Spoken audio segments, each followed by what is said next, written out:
Vamos então falar com nossos analistas. Esse é um tema bastante importante, como a Tainá disse, em vários sentidos, afeta a vida de muita gente. O que se espera do governo brasileiro? É um plano de metas concretas para o fim do desmatamento, metas ainda mais ousadas do que as que o presidente Bolsonaro colocou nessa carta que eu citei, que foi enviada para Joe Biden. A meta seria zerar, nessa carta, zerar o desmatamento ilegal até 2030. Será que isso é suficiente? Boa tarde, então, Igor Gadelha. Boa tarde, Yuri Pita. Vou começar com você, viu, Igor? Porque você traz os bastidores aí direto de Brasília. Quais os itens que devem estar no discurso de Bolsonaro, um discurso que vai ser feito na abertura da Cúpula do Clima? Boa tarde, Carla, Yuri, Tainá e a todos que acompanham aqui o Visão CNN. Olha, Carla, o presidente Jair Bolsonaro ainda está finalizando ali os detalhes do discurso. Ele deve se reunir ali até o final da noite de hoje com os seus principais ministros e assessores para fechar aí a redação desse discurso. É um discurso curto, serão apenas 3 minutos em que o presidente Jair Bolsonaro vai ter que dar esse recado aí para o cenário internacional, para os outros países e principalmente para os Estados Unidos. Eu conversei hoje de manhã com alguns ministros do presidente. Eles dizem, Carla, que o presidente está sim disposto a apresentar metas no curto prazo. Eles não anteciparam ainda para a gente que metas serão essas, né, que os números, né, que o presidente Jair Bolsonaro deve apresentar nesse discurso, mas disseram que sim, ele mostrou disposição em dar metas de curto prazo.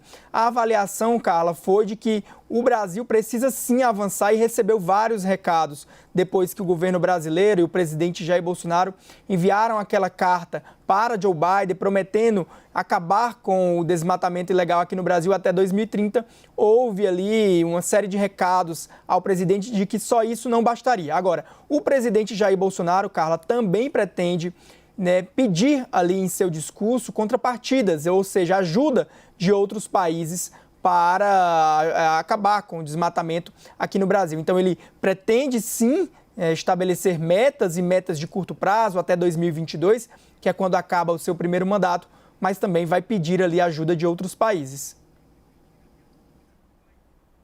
Já se sabe quem está auxiliando, Igor Gadelha, o presidente Bolsonaro na feitura desse discurso? Seria, então, o ministro do Meio Ambiente, o ministro de Relações Exteriores, eu creio, né?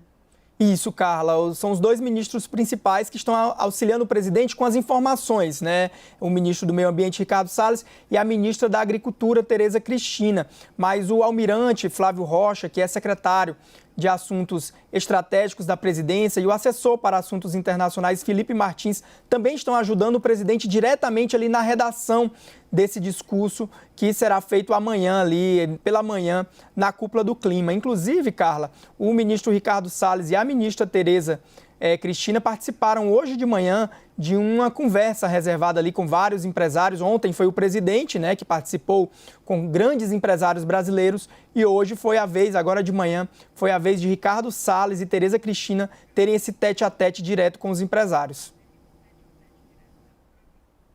Muita coisa em jogo. Bom, a gente vai ver daqui a pouco em detalhes com as nossas correspondentes que a União Europeia anunciou um acordo para reduzir as emissões de carbono no bloco, um acordo significativo. E eu falo agora com você, Yuri Pita, porque aqui os movimentos sociais enviam cartas aos participantes da cúpula sobre a situação do meio ambiente e uma das correspondências foi enviada pela ONG Comissão Arnes, que faz críticas à política ambiental de Jair Bolsonaro.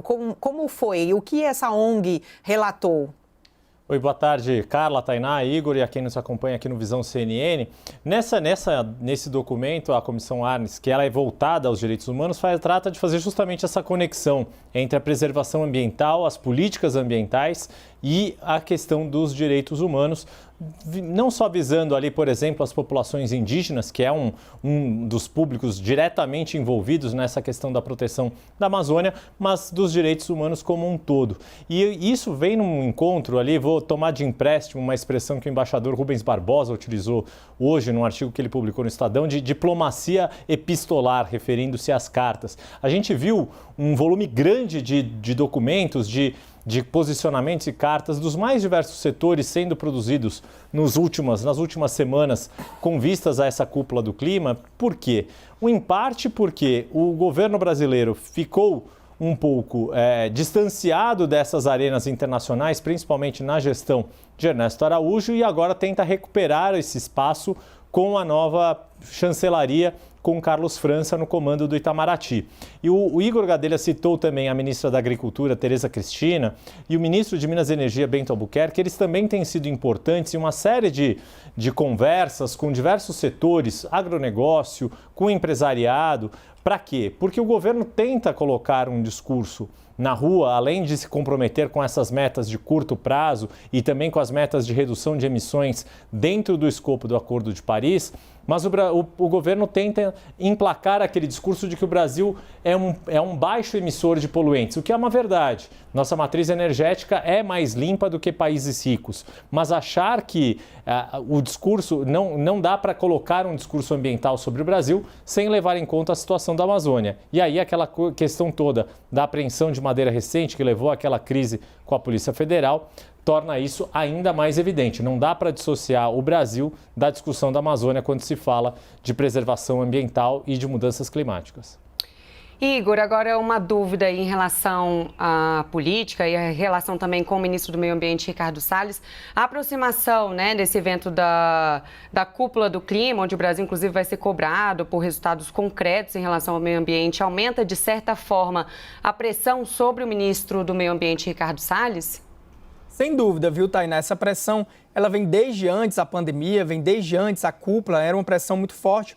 Mas desde a eleição de Joe Biden, o ministro Ricardo Salles, ele vinha tentando ali se aproximar, dos Estados Unidos. Ele teve uma série de reuniões com algumas autoridades dos Estados Unidos relacionadas a meio ambiente. Ele vinha ali tentando fazer esse meio termo, se adaptar, se aproximou também dos militares aqui do governo, tentou uma aproximação com a nova cúpula do Congresso Nacional, mas a cúpula do clima trouxe à baila aí novamente todas as críticas que Ricardo Salles vem sofrendo, não só internas, como também externas. E é por isso, inclusive, que no governo a orientação é para o presidente Jair Bolsonaro tentar dar sim respostas e dar metas, apresentar ações concretas nessa cúpula do clima, até para tentar diminuir a pressão externa e interna pela demissão do ministro Ricardo Salles. O presidente Jair Bolsonaro tem dito ali nos bastidores que, apesar dessas críticas, ele gosta do ministro Ricardo Salles e quer manter o ministro Ricardo Salles, embora aí a pressão esteja aumentando, diante dessa discussão da cúpula do clima.